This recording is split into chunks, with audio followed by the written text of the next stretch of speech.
What's going on, everybody? Welcome to the explanation of why Eclipse on Nautilus works so well. So many of you asked, how does this even work? And I'm here to give you your answers. So here in this video, I'll explain two key topics for the use of Eclipse, which is 1, damage, and 2, durability. I'll also explain some of the better matchups that Nautilus has up top, and I'll also explain some of the worst matchups that Nautilus has up top. Now, before we begin, be sure to like, subscribe, and join the Discord. I want to talk to more people, because I like you guys. Now, anyway, starting with the damage. Nautilus relies heavily on his AP scalings for his damage, if you just decide that you want to do only magic damage. And that's why I rush Rod of Ages as my first item, because it gives him a solid chunk of HP, mana, and AP. It also gives him that free level after 10 minutes of use. You get additional healing from every ability that you use, and you get mana back whenever you're attacked. Now, a lot of you have told me to get Leandri's second item, but here is why I do Eclipse. The AD and effects you gain from Eclipse, such as the additional % max health damage, gives you a great deal of hybrid damage, because building full AP on Nautilus can hinder you with a high probability of a full MR counterplay, rendering all of your scalings basically useless until you rush a pen item. Now, although Leandri's Torment does give you additional % max health damage, the key to Eclipse is the ability haste it offers and the synergy with Shield Bash. Being able to utilize abilities more often allows for better fights, and the extra shielding provides an additional Shield Bash proc, which then provides even more damage in addition to its defensive benefit. Since Shield Bash deals a base damage scaling on primarily HP and a portion of the shield amount, you can imagine that proccing a free shield proc, or Shield Bash proc, every 6 seconds, along with % max health damage, is quite beneficial on the damage side. And considering Nautilus doesn't have any % max health damage abilities out the gate, it's quite a game changer for his damage. Now, let's go ahead and get into some of the more beneficial parts rather than just statistics of Eclipse, right? You get more base AD damage by getting that extra just built-in AD. It has the 55 or 60, they change it all the time, but getting that extra AD just so that you can hit somebody harder as just a normal thing as you're going through, because you can't keep pressing E, you can't keep pressing Q, you've got cooldowns, right? You have auto attacks in between all of those cooldowns though, and so the more of those you can get in, not that you really need attack speed, but the more heavy those attacks are, the more they weigh in on not necessarily needing to build a full ability haste kit. Now, here's the thing about the surprise attacks though. Surprising an enemy with your amount of damage, especially against an ADC, it totally catches them off guard, because they think, oh, this is just a Nautilus, surely I can take him on my own, I'm an ADC. You're absolutely wrong. That Eclipse damage is going to blow you up. All the extra AD damage, especially with his W auto attack reset, is just gonna smack you down. Because if you think about it, if Nautilus has like, 100 AD as his base, but then he gets additional AD from Eclipse, he's gonna have around 160, 170 AD, somewhere around level 13 or 14. But when he hits somebody with that, especially in ADC, they're taking at least 120 to 130 damage per hit, because they don't have any armor, right? They have very low magic resist as well, so you're going to absolutely sock and bop them pretty dang hard. Alright, now let's start talking about the additional durability that an attack item like Eclipse gives.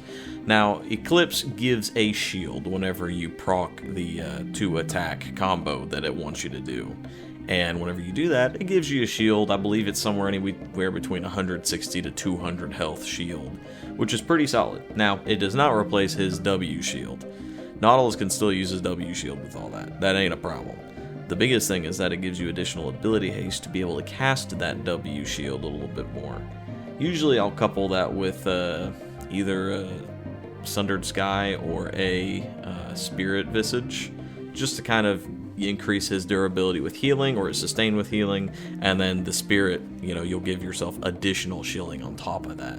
Now, although it does give you extra Shield Bash damage, again, that shield being something for durability keeps you in fights longer, because again, that shield procs every 6 seconds, right? 6 seconds. Now, whenever Nautilus has his item, Eclipse, and his Legend Ability Haste rune active, he's going to have anywhere between, I think, an 8 to 9 second cooldown on his W. So you can't sit there and keep casting W, right? You can't just keep shielding and shielding and shielding, right? Eclipse kind of cuts into that and gives you that additional durability without needing to go ahead and go full send and get something like Unending Despair or Thornmail or Sunfire. Granted, Sunfire can help in doing damage to enemies nearby. What you're doing is you're going for that single target damage, right? You want to be able to get in there, you want to go bop, bop, bop, kill them. So all that extra shielding protects you, especially in 1v1s in a duel. I have, like, right now, I think as Nautilus top, I have like a 68 to 70% duels win rate over 250 games. So trust me when I say the durability that the shield that comes from Eclipse is pretty solid, okay? And yes, before you say anything, I know that the shield on Eclipse scales with AD. That's why usually in my build I try and get a Sundered Sky. If I'm carrying, I'll get a Sundered Sky as a third item, because like I mentioned before, it gives you additional sustain. It also gives you additional damage on your first hit on somebody. It gives you more health, gives you more ability haste, so you get to use abilities even more. But the big thing is that you get additional AD, and yes, that gives you more shielding on Eclipse. And then, of course, getting Spirit Visage with that, you get additional healing, additional shielding, all that jazz. You know what I'm talking about. Now, let's go ahead and move on into something else and talk about the counter matchups to Nautilus. Yes, I know I'm kind of exposing, what works against Nautilus. But I'll tell you some of the champions that absolutely do not work against Nautilus top, and some of the ones that are just the most difficult for Nautilus to deal with. So starting with the ones that don't work against Nautilus, the number one champion that I have the absolute easiest time playing against is Tryndamere. Okay, now that sounds absolutely bonkers, right? That sounds so wrong. Tryndamere is one of the better duelists in the game, because whenever you take him and start beating him down, lowering his health, all of a sudden he starts doing more damage, right? Well, that doesn't really matter, because especially in the early game, that effect doesn't matter unless if you're playing against someone who can't get away or can't stop you from engaging them. So Nautilus has great engage. He also has great disengage with the use of his Q. But the big thing is that with Tryndamere doesn't have a shield. He has his Q, which gives him healing based off the rage that he's got. Nautilus gets a shield based off the health that he has in total. And Nautilus can use that shield whenever it comes up. Tryndamere has to wait until his comes off a cooldown to heal him, so he actually has to take damage in order for him to be able to utilize it. Of course, he doesn't have to use it, but because it's also got a passive ability, gives him additional damage based off of the health that he's missing. But Tryndamere has a trouble with actually killing Nautilus, especially early game, because of that shield. So you have a high capability of good early engages and trades, whereas Tryndamere, he literally just can't do anything. He quite literally cannot do anything against you. Now, another champion that is fairly easy to play against as Nautilus, I would say, is Teemo.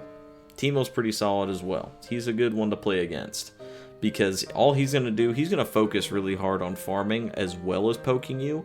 All you have to do is just keep your W and be able to counter his pokes with your Q, or your W, excuse me. But if he gets a little too greedy, you can engage him with a Q whenever he leaves the coverage of his minions, or maybe you can get a cheeky side hook. Only thing he has going for him is to chase you.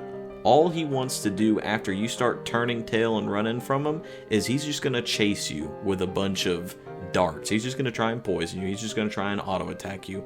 Most of the time they'll run with press the attack. But all you got to do is make sure that you use your E. Maxing out your E slows him down. It deals damage to him. So it doesn't necessarily incentivize him to try and chase you down. Although he's more than likely going to get a few shots off on you, you're going to be able to punish him for chasing you like that.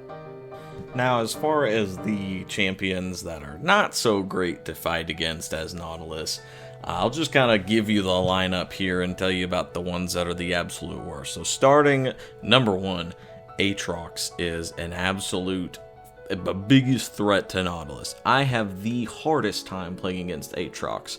Now, occasionally, if you're playing against a very unskilled Aatrox, someone who doesn't really know the kit very well, you might be able to call it an even fight. But against Aatrox, whenever I play against someone who's actually, who knows what they're doing, it is a very, very big struggle. I have to try and farm under turret. I have to try and dodge his Qs because he doesn't have any kind of resource for his abilities. And he also heals off of everything whenever he hits you as soon as he gets his E.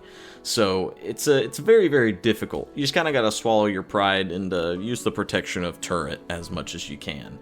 And as far as the follow-up to him, I would say Mordekaiser. I actually ban Mordekaiser like 90% of the time that I'm playing because more people play Mordekaiser than Aatrox. It's a sad, sad truth. Aatrox is a lot of fun to play, but Mordekaiser is just the simplest whack and win champion that there is, using Q as his huge source of just burst damage. But then following him is Gwen, and then Cassante and Renekton. All of them are pretty solid because they have a good chunk of momentum. They have a lot of mobility, being able to move around.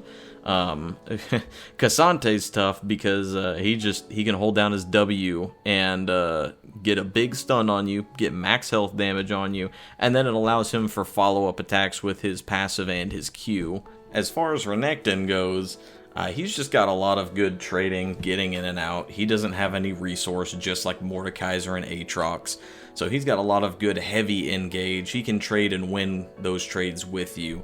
So there's not really too much counterplay to that, especially considering he can break your shield. And he's going to engage you when he has his rage at least at 50%. And then the champions that aren't too bad to play against, but you at least have to kind of be considerate of what you're doing. I would say you've got to deal with Jax, Ornn, Fiora, and Gragas top. Those ones I would just say are kind of the ones that are more of an ideal kind of, average. I would say it's a pretty even match against them. You just have to outsmart them, especially with Jax players.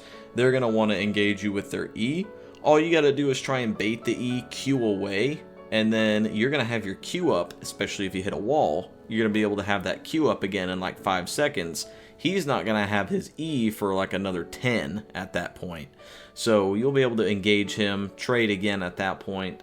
Now with Ornns are just big boys, right? You just got to try and dodge all of their Qs. They have very low mana cost for basically all their abilities. So just try and dodge the Qs. Don't get bonked by a bunch of brittle procs on the W. And then try and not get knocked up constantly by ults and Es. With Fiora, you're going to want to try to do some auto canceling. This is where you're going to have to utilize the mechanic of auto canceling, because if they're smart, if Fioras are smart, they're going to use their stun or their counterattack against you to stun you, and then they might just ult you and hit you with all 4 of those vital marks. And if they hit you with all 4 of those vitals, it's pretty much over at that point. You just gotta, like I said, just gotta be big brain. Now against Gragas is pretty durable whenever he gets to take a sip of his wine. So all you really gotta do is against him, 9 times out of 10, they're gonna do phase rush. Gragas kind of plays Earth up top. His Q comes back really quickly. His Impregnator ability comes back pretty quickly. But the big thing is, to counter him, you have to time your Q just right on his engage with his E whenever he wants to jump in on you, so that you can cancel it, because your Q has priority over his dash, right? You'll stop his Q or his E, and then you get to combo him as opposed to him comboing you.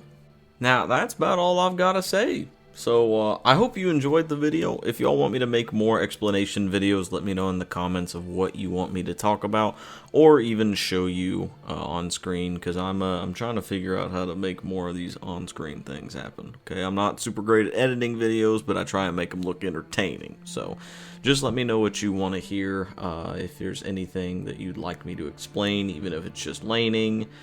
How do I play against melee champs versus, ranged champs up top lane as Nautilus? Just let me know. So, anyway, Have yourself a lovely rest of the day, and I will catch you next time.